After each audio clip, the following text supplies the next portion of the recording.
eu estou muito orgulhoso, né, do que a gente está construindo, do que nós construímos ontem, do que a gente vai construir hoje, né, e vamos continuar nesse caminho. Porque, como eu disse ontem, né, a gente tinha uma educação financeira e agora a gente está construindo a nossa educação patrimonial, que é poder levar esse projeto além dos meus clientes, né? Além do escritório. Então a gente está aqui construindo uma educação patrimonial na família brasileira. E eu tenho, né, e para que você tenha certeza de que quando entra um governo, sai um governo, independentemente de qual partido ele seja, de qual ideologia ele é, uma coisa é certa: todos eles buscam apenas o bem próprio, apenas manter a máquina pública funcionando com seus interesses naquele momento. E eu estou muito feliz por poder levar informações relevantes para você ter ciência do problema e como as coisas funcionam. E claro, né, que há solução e uma solução boa para todos. Bom, minha missão aqui hoje é basicamente mostrar como a família brasileira jamais passe pelo processo de inventário, né? E processo de inventário, passar, né, pelo processo de inventário, é aquela família, né, que hoje tem aquela casinha, aquele pequeno patrimônio, e a próxima geração terá essa mesma casinha, né, menos os custos de cartório, de impostos e de advogados. A nossa missão é essa aqui hoje: garantir que a sua família receba o patrimônio e as gerações futuras consiga perpetuar esse patrimônio sem os altos custos, né, da máquina pública. A minha missão aqui hoje é poder levar para você, poder chegar no seu filho, no seu neto, no seu tataraneto, né, falar que todo o patrimônio que ele possui em vida foi construído lá atrás. Né? Alguém deu o primeiro passo lá atrás e foi passando de geração em geração, sem ele ter que se diminuir em razão da máquina pública. E sabe o que é isso? Como eu costumo falar isso, isso é o legado da família, é poder viver para sempre. E viver para sempre é praticar grandes atos, né? Esses atos que fazem você ser lembrado eternamente, um eterno grande ato de amor, né? E é isso que nós vamos aprender aqui hoje, tá? Praticar esse ato de amor com os nossos filhos, com os nossos entes queridos, né?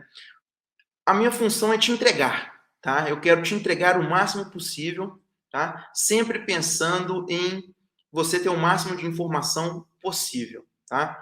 E é pensando nisso, eu criei aquela comunidade lá no Facebook, que sou o resolvedor. Isso é para você interagir conosco, mandar as suas dúvidas, mandar os seus questionamentos, tá? Pode colocar lá, você vai ser direto, vai ter contato direto comigo, com a minha equipe, tá? E com outras pessoas também que têm o mesmo interesse de você, tá? Nessa comunidade você pode fazer perguntas, pode ficar à vontade e que você não vai sair daqui sem eu esclarecer todas as suas dúvidas, tá?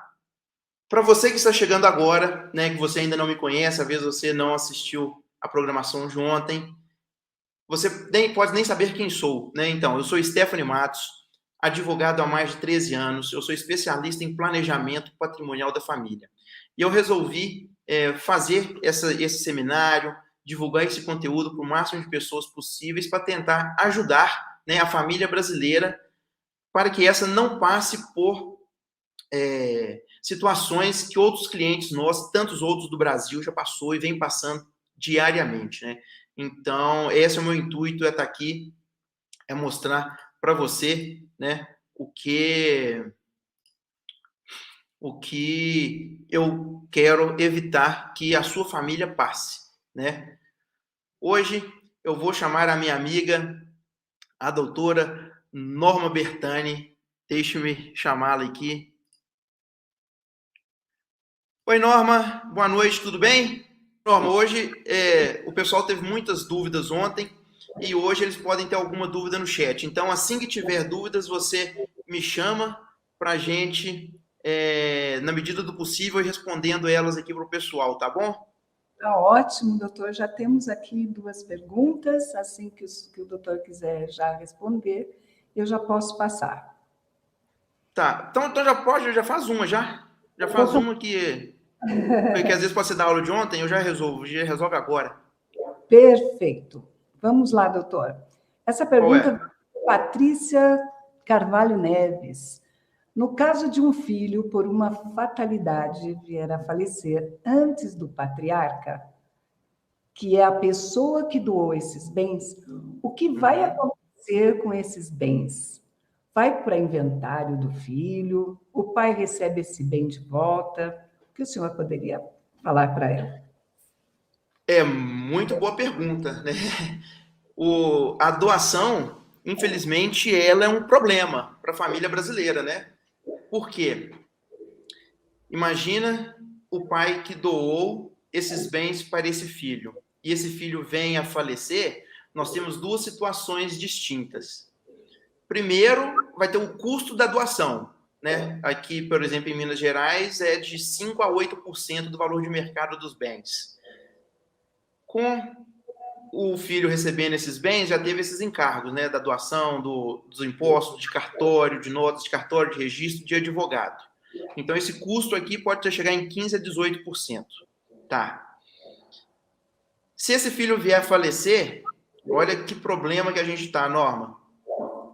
Se o filho não tiver herdeiros e não for casado, o bem retorna para o pai. E retorna através de quê? Do inventário. Olha o pai pagando novamente TCD, advogado, cartórios, para receber o bem que ele deu para o filho. Imagina se for mais de um bem, né? Há o problema já aí. E se for isso, se for só questão de dinheiro, tá tudo bem, não tem problema, porque dinheiro se consegue e paga. Agora, imagina se esse filho era casado. Sabe quem que participa, quem recebe esses bens doados pelo pai? A esposa. A esposa recebe esses bens, né? Então o pai que doou, a mãe que doou, pode ficar sem nada, né? Imagina essa situação, né? É muito triste. Aí o bem que foi recebido pelo pai, ele compartilha com a esposa, né? Então é um problema, tá? E de todo jeito, em qualquer uma das duas hipóteses, vai ter o inventário, tá? Exatamente. Perfeito, doutor. É isso aí. Então, tá. Obrigado. Vamos continuar aqui. Ontem eu falei da importância de fazermos a institucionalização do patrimônio, né? E para que isso? Para que a pessoa jamais tenha que passar pelo processo doloroso, custoso, que é a sucessão, né? Ela não tem que passar pela doação, por esse exemplo que a própria Patrícia nos trouxe aqui, a pergunta dela, né? Então, a institucionalização do patrimônio, a gente faz justamente isso, evitar que a família passe pela sucessão, pela doação, e até mesmo fazer um testamento para ajustar alguma situação familiar, né?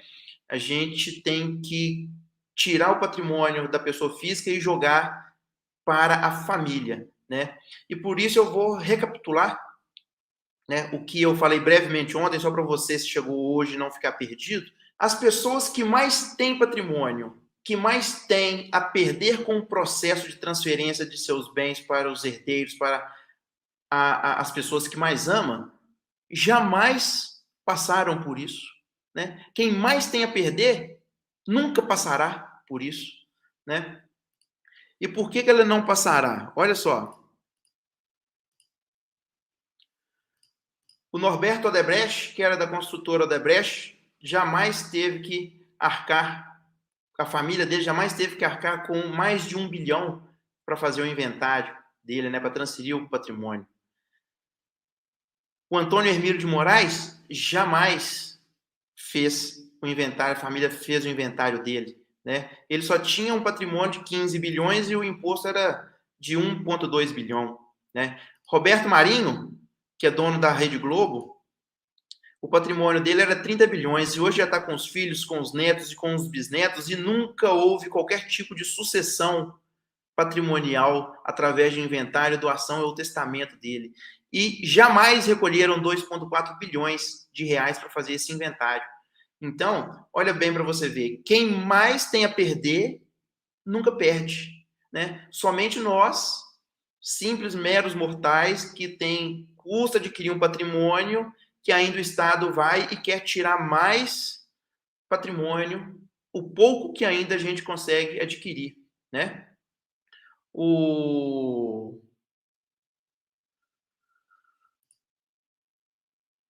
resumo de, por exemplo, Roberto Civita, Moisés Safra, Samuel Klein, Edmond Safra, José Alencar e Dice Navarro de Camargo são outros bilionários que jamais se fizeram o inventário dessas pessoas, né?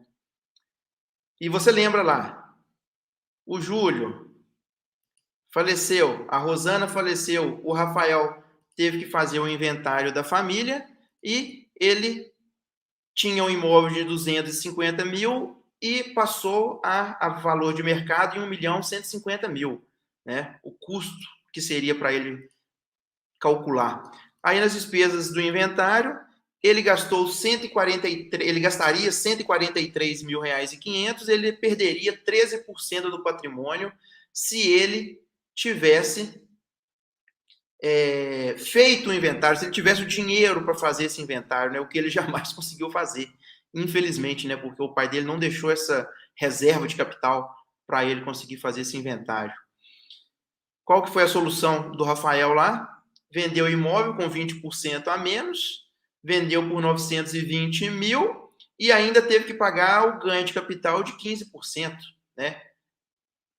E isso é um absurdo, né? Imagina, você ter que pagar 100 mil de ganho de capital com corretagem, com outros custos cartorários e ter um gasto com inventário de um bem de 1 milhão aproximadamente, mais de 240 mil reais.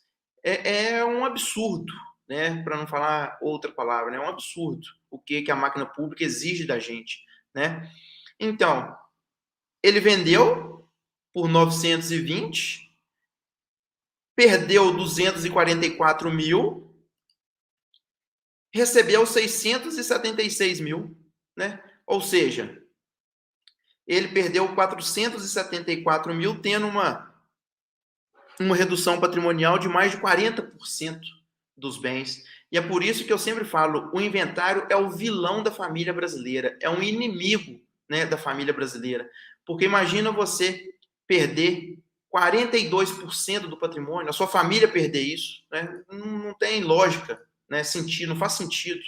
E nós aprendemos também que a regra é que quem tem filhos e tem bens, quando morre, os filhos precisam fazer um inventário, né? Infelizmente, né? Não tem como fugir disso. Mas a boa notícia é que tem como a gente evitar que os filhos se enquadrem nessa regra, né? E qual que é a forma deles não serem enquadrados nessa regra, né? Que tem como evitar o inventário, né? Como que faz isso? Naquela mudança de paradigma, né? E qual que é a mudança de paradigma? Quem não tem vida eterna não tem que ter bens. Simples assim, né? Você não precisa ter bens no seu CPF. Né? Por que não? Porque a gente institucionaliza esse patrimônio dentro da família. Simples assim, né? Então, hoje nós vamos começar o nosso segundo dia, porque esse foi o resumo da aula de ontem, da programação de ontem, e hoje eu vou mostrar como a gente faz isso, né? Que é o dia 2 do seminário. Como se evita o inventário, tá? Antes de eu começar, me responde aqui no chat uma pergunta. Vocês conhecem, né, alguma empresa que seja limitada? Né? Vocês conhecem algum empresário, né, que possua uma empresa limitada? Isso mesmo, conheço, isso aí. Eu tenho uma empresa, isso aí, Roberto. Então, olha para vocês verem. Agora, me responda com sinceridade. Vocês conhecem alguém que possua uma empresa SA? Né? SA é uma sociedade anônima. Por que que eu pergunto, né, para vocês. Vocês vão se surpreender, né, com a resposta, porque é muito difícil alguém conhecer algum dono de SA ou ser sócio de uma SA, de fato. Porque a SA, manter uma SA é muito caro, né?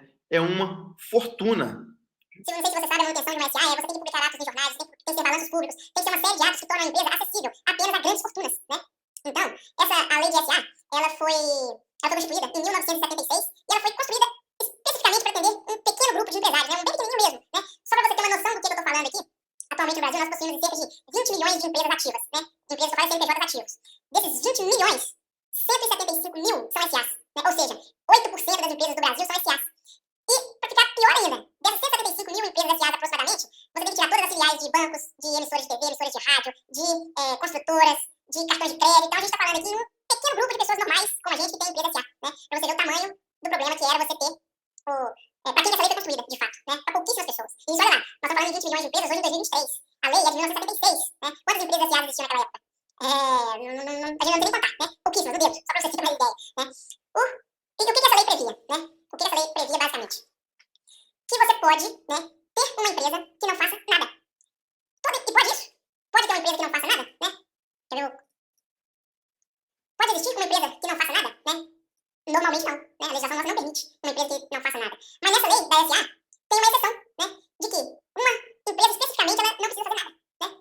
Ela não tem que ter, ela não tem que vender nada, ela não precisa prestar qualquer serviço, ela não precisa bater um predinho que seja essa lei, né? Essa empresa. Então essa lei tem essa exceção. E qual que é a exceção? É o que nós vamos abordar aqui hoje, é o sistema que nós vamos abordar aqui hoje, né? Que isso sendo transportado para a família brasileira, para você, pessoa comum, para mim, pessoa comum, essa empresa, ela funciona como o quê? Ela funciona como um cofre, né? Simples assim. Você tem o seu patrimônio, né? A sua casa, o seu imóvel, e essa empresa funciona como um cofre. E esse cofre, ele fica paradinho, né? Não tem atividade alguma, e o seu patrimônio fica todo dentro dele, sem fazer absolutamente nada, né? E a função desse cofre é justamente esse ser a empresa. Essa empresa que não faz nada é justamente ser o cofre da sua família, né? É uma empresa que não faz nada, é um cofre que não faz nada, é um cofre que só tem bens lá dentro, só tem um papel lá dentro, né? Simplesmente isso, né? E isso é a institucionalização do patrimônio, né? Dentro da família. Agora imagina, né? Essa empresa, que é um cofre, né? Tendo apenas uma única pessoa que tenha a chave dela, né? Só uma pessoa tem, ou duas no máximo, tenham essa chave. E qual chave que é? Quem são essas pessoas? O pai ou a mãe? O dono e a dona do patrimônio, né? Imagina essa situação, um cofre, com duas pessoas sendo donas, né? Esse cofre passa a ser o dono do patrimônio. E quem que é o dono do cofre? Sim, você.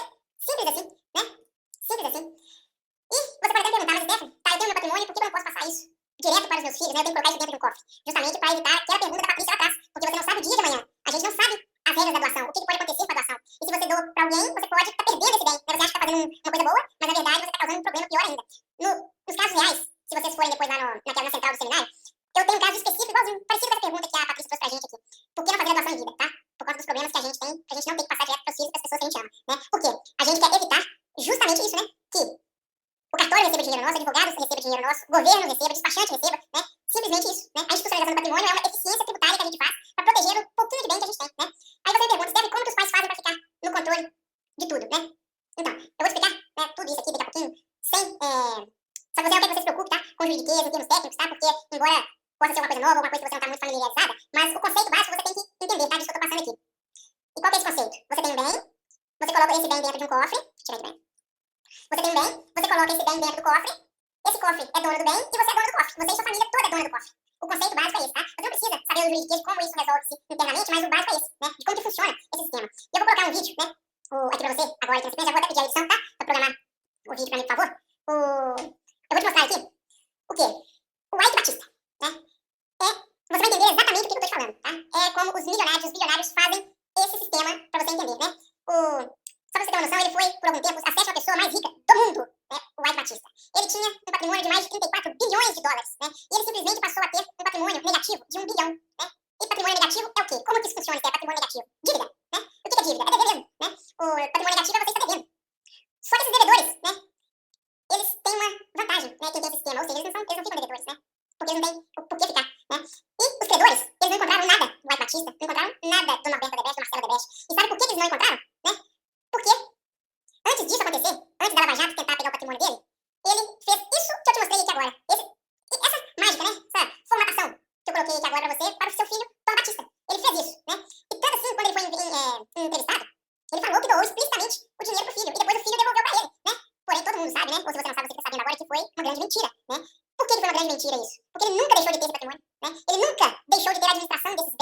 pro filho. Né? Por quê? Porque o filho não morreu. Porque ele não morreu, nem a esposa dele morreu.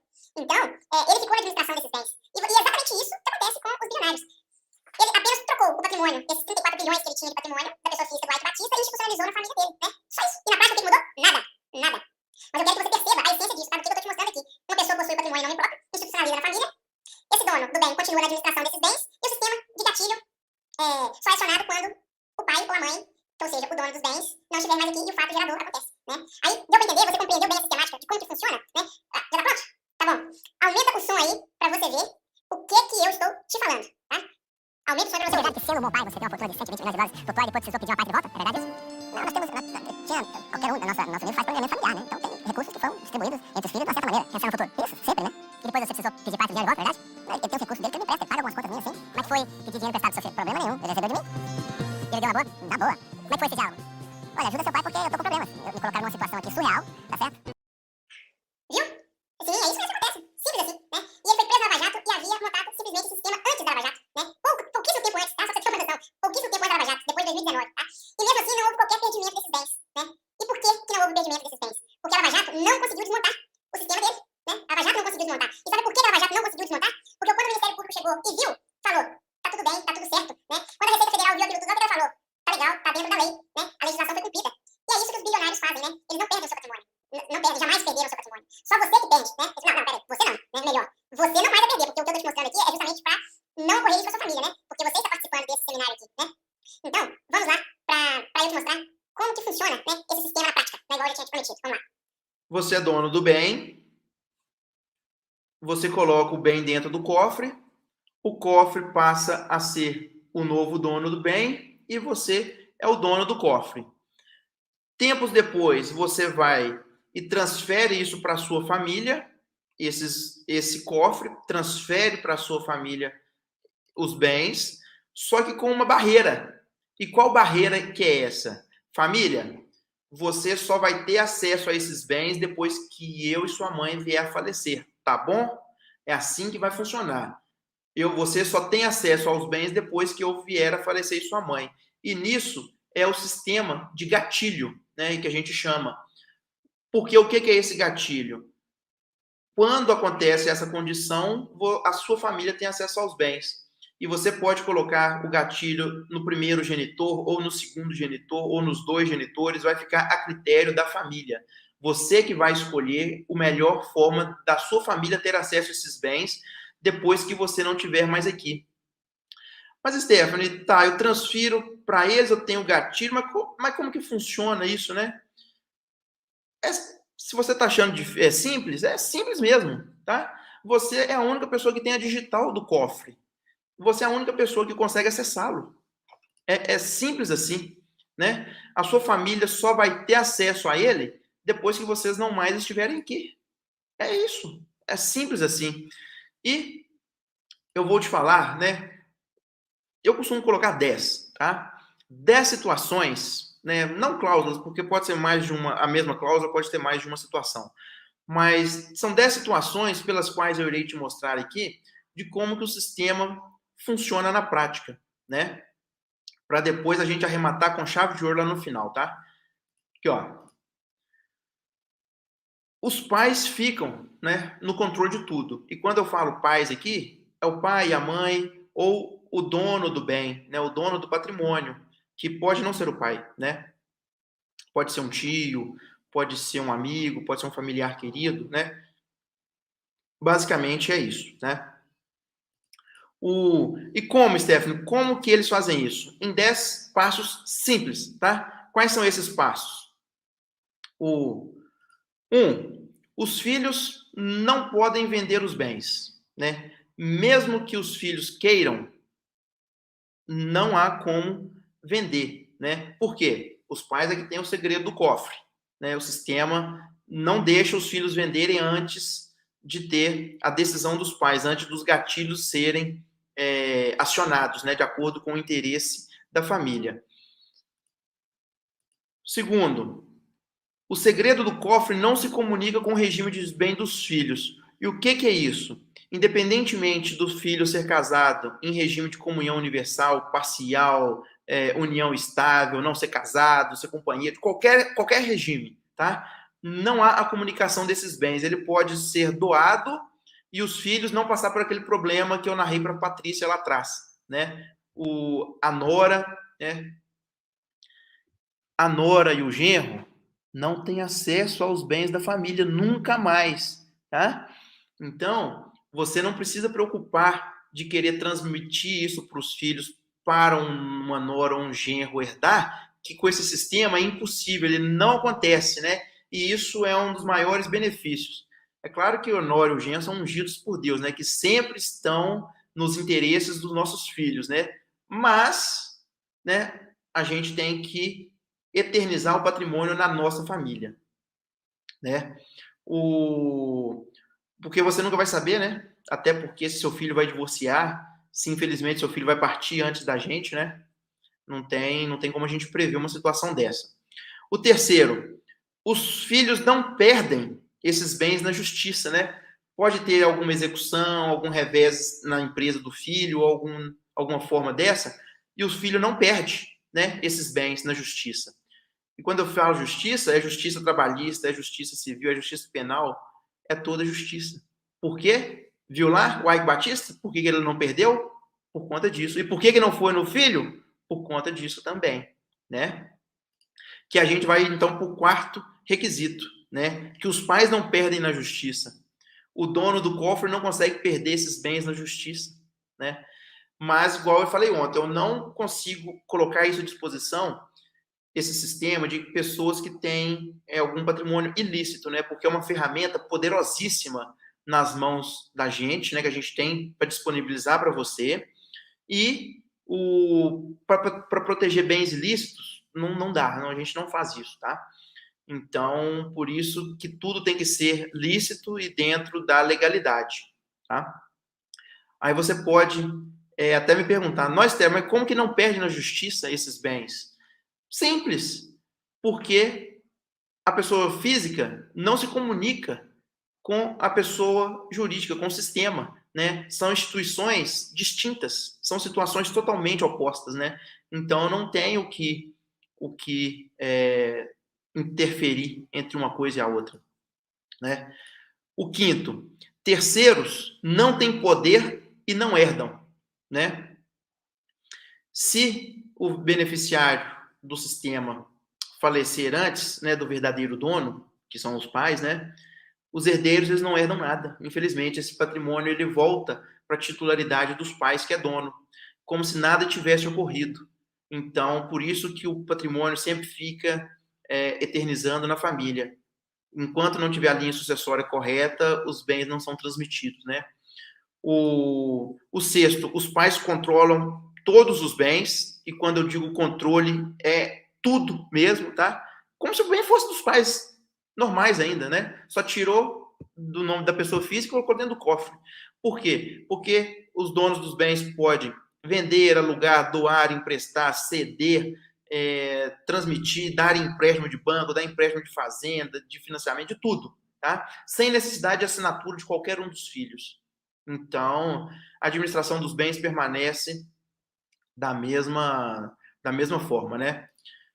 O gatilho, aquele gatilho que eu falei da transmissão dos bens, só dispara com o primeiro ou o segundo genitor, vai ficar a cargo da família, né? A família que vai decidir. O oitavo eu não recomendo, mas às vezes você pode continuar fazendo parte do sistema em si, mas não justifica porque não tem necessidade, né? Não tem perdimento dos bens, mas às vezes por alguma questão pessoal da família, ela quer ter uma participaçãozinha, não tem problema, eu não indico, mas não tem problema, né? Você decide com quem vai ficar o quê. Como é que é, Stephanie? Isso mesmo que você ouviu. Nesse sistema, você consegue decidir o que cada ente querido que está participando do sistema vai ficar. Ou seja, você vai conseguir definir tudo do seu patrimônio.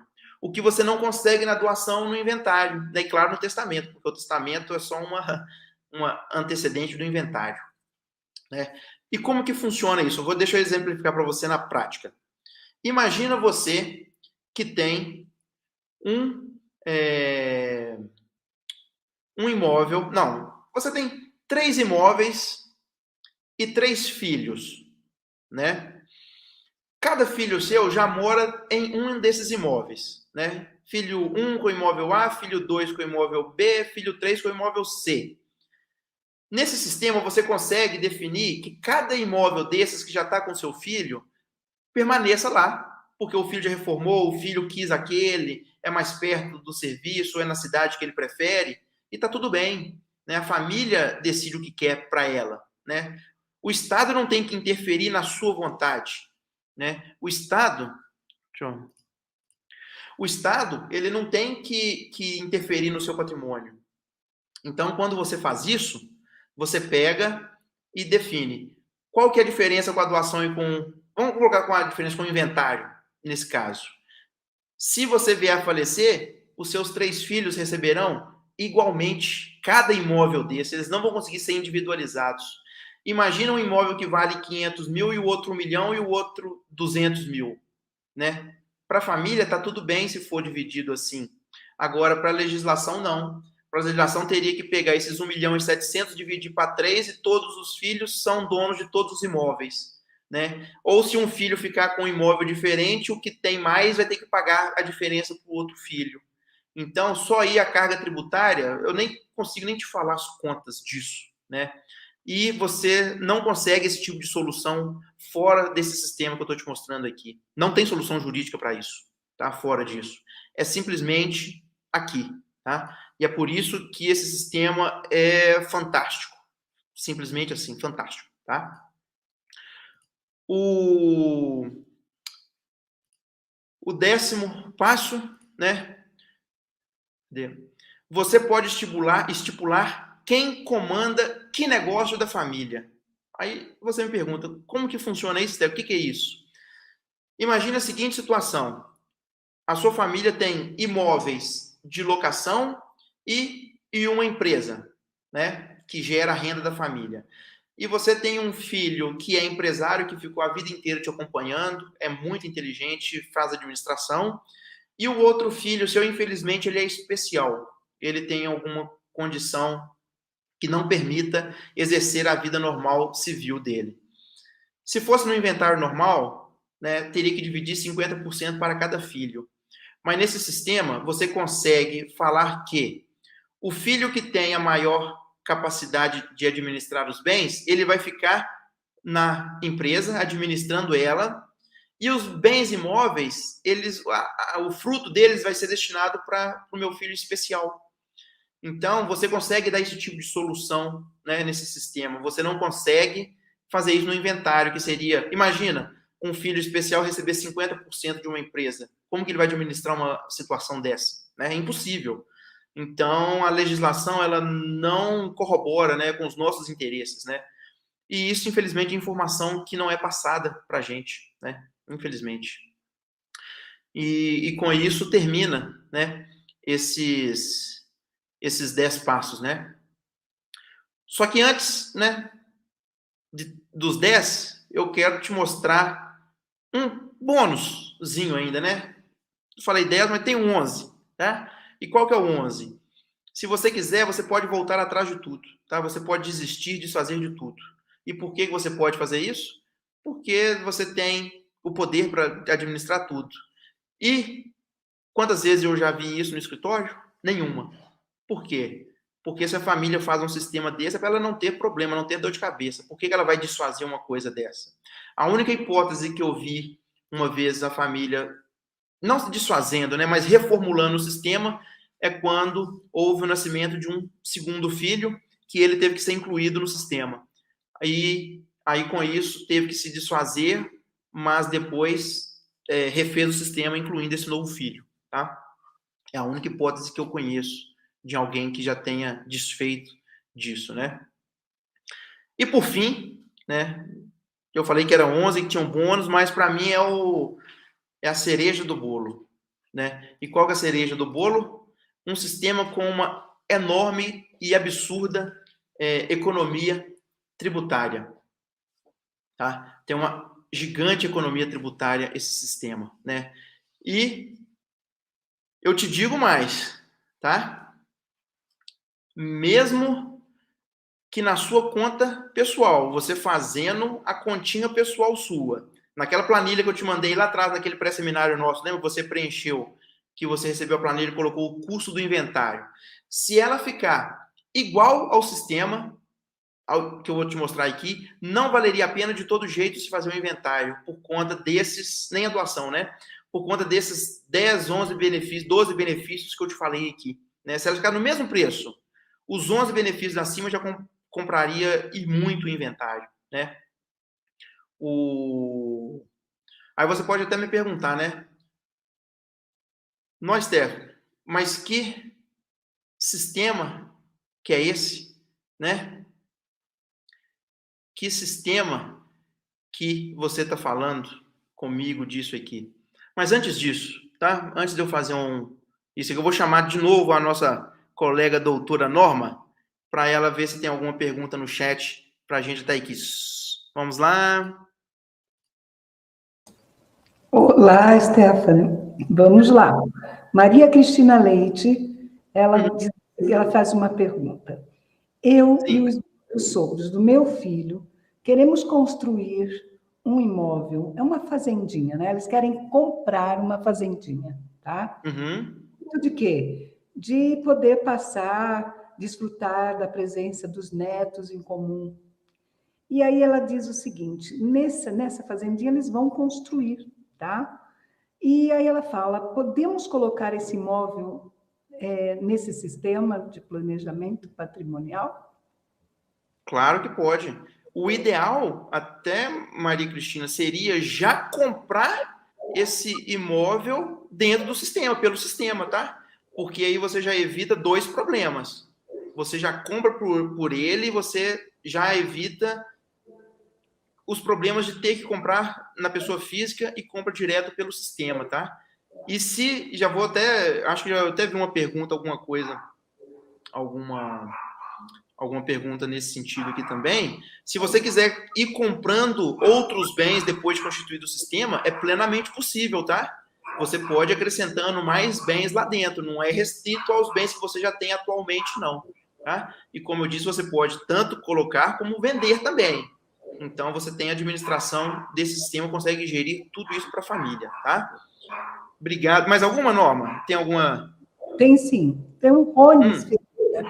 Ele diz assim, como dividir um imóvel onde o dono faleceu e tem apenas contrato de compra e venda e deixou 6 herdeiros? Olha, geralmente, quando você tem só o contrato de compra e venda, não se faz inventário, né? A não ser que ele tenha registro. Porque você não vai inventariar algo que não está registrado. Aí a gente precisaria de mais informações para poder te falar com certeza a divisão. Mas enquanto não for registrado, não tem o que ser inventariado, né? Você vai ter que continuar com o contrato de compra e venda. Até porque, né, Stephanie, a gente sabe que ele lhe forneceu aqui que o dono faleceu. Numa dessa, a gente orienta as pessoas a procurar a fazer uma adjudicação compulsória, né, que pode ser feita judicial, né, para poder fazer constar o nome de quem faleceu em nome dele, para depois entrar com o inventário para poder se fazer a divisão com os herdeiros. Ou, se quem vendeu concordar, né, já fazer isso direto no nome dos herdeiros. Também é outra possibilidade. Tá bom? Também. Tá, Jó. Eu vi aqui que tem um aqui, ó, Norma, da Nilce. Aqui, ó. Mas tem gente na tela aqui, viu? Tem. Tem. É porque eu tô no final aqui. Vamos só mais uma e da Nilce, então, por favor. Tá bom, então vamos mais uma do Roberto Tadeu Gomes. Se fizer doação e usufruto a um filho casado e esse vier a falecer antes do doador, como fica o bem? Você já adiantou isso, mas talvez, como você falou mais para frente, gostaria de saber se basta para ele a explicação, tá? Porque você ou depois de ele perguntar, mais para frente você já deu essa resposta. Ok. Então, só para complementar, Se esse filho vier a falecer, Roberto, infelizmente vai ter que ver a situação da época, né? Se o filho era casado, se não era, porque se ele era casado, a esposa dele que vai herdar esses bens, porque ela vai ser herdeira. E se ele não tiver herdeiros necessários, esse bem retorna para os outros herdeiros, né? Que são os ascendentes, os pais. E nesse caso tem que fazer um inventário também. Nas duas hipóteses tem que fazer inventário, tá? Não tem saída jurídica para isso sem o inventário. Isso. E o da Nilce se uma pessoa tem metade de um imóvel e com o ex-marido, tá? Ou uma esposa, pode fazer esse sistema com a parte que cabe a ele? Ou precisa de autorização do outro? Tem que ver como que está no registro, tá, Nilce? Porque se você já é 50%, se você já tem de fato 50%, você pode colocar a sua parte, né? Não tem problema nenhum. A outra parte ficaria do seu marido, seu ex-marido, né? Agora, tem que ver se já está partilhado. Porque se não tiver partilhado, vai ter que ser feita a partilha de bens, né? Do divórcio. Aí teria que ver o caso específico para ver se consegue ou não. Mas, se já tem a definição que já foi partilhado e tem a sua metade depois do divórcio, então é plenamente possível, sim, tá bom? E ela pergunta se precisa da autorização do ex. Da parte dela não, né? Porque é dos 50 dela. Exato. Então, não tem... Porque é a mesma coisa de ser dois irmãos comprarem um imóvel, 50% cada um, né? Cada um é dono de 50%. Então, o sistema vai ser dono dos 50%, né? Perfeito. Depois, beleza? Então, tá, Joia. Obrigado, Norma. Até mais. Vamos lá, então. Ontem, vocês lembram, né, do custo do inventário? Cadê aí, ó? Lembram do custo do inventário? Que o meu cliente teve que gastar 244 mil reais para receber dos bens? Olha só nesse sistema, tá? Olham bem, fiquem bem atentos. Se ele fosse fazer, ele pagaria R$ 12.500 de imposto. Aqui em Minas Gerais é 5%, tá? Do inventário. Ele pagaria os honorários, porque ia ser uma coisa simples, R$ 20 mil, que é os honorários contratados, né? Cartório, ele não precisaria gastar, zero de cartório. Certidão, zero, não gastaria. Registro de imóveis, R$ 3 mil, que levaria em consideração a base de cálculo do valor lá atrás, e não o valor de mercado agora, né? Ganho de capital, zero. Total de gasto, R$ 35.500. Imagina o Rafael, né, que ao invés de gastar R$ 244 mil, tivesse que gastar apenas R$ 35.500 para ter a proteção desse patrimônio dele. Isso é um custo que o Rafael consegue arcar? Com certeza, né? Imagina dividir R$ 35 mil em parcelas que cabem no bolso dele. É plenamente possível, né? Plenamente possível. Ele não precisaria ter que pagar à vista as taxas de cartório, não precisaria pagar à vista os custos do imposto, né? Então é plenamente possível, né? Isso é um sistema que cabe no bolso dele. Olha só a diferença, R$ 208 mil. É simplesmente assim ridículo, né? O que ele pagaria no inventário, né? Na verdade ele pagou, né? Porque ele teve que arcar com isso. Então, olha para você ver a tristeza que é a gente ter a solução, saber do problema e não conseguir ajudar a família. Porque depois que a pessoa vem a falecer ou doar os bens, é esse o buraco que ela entra, né? E se você fizer o inventário, o testamento, você não consegue fugir do inventário, porque você vai ter que abrir o testamento para a justiça autorizá-lo a fazer o inventário, né? Então, é o mesmo problema que você tem. Com isso, olha a economia que o Rafael teria, que a família dele teria. 85% em relação ao custo do inventário. Assim, é surreal, né?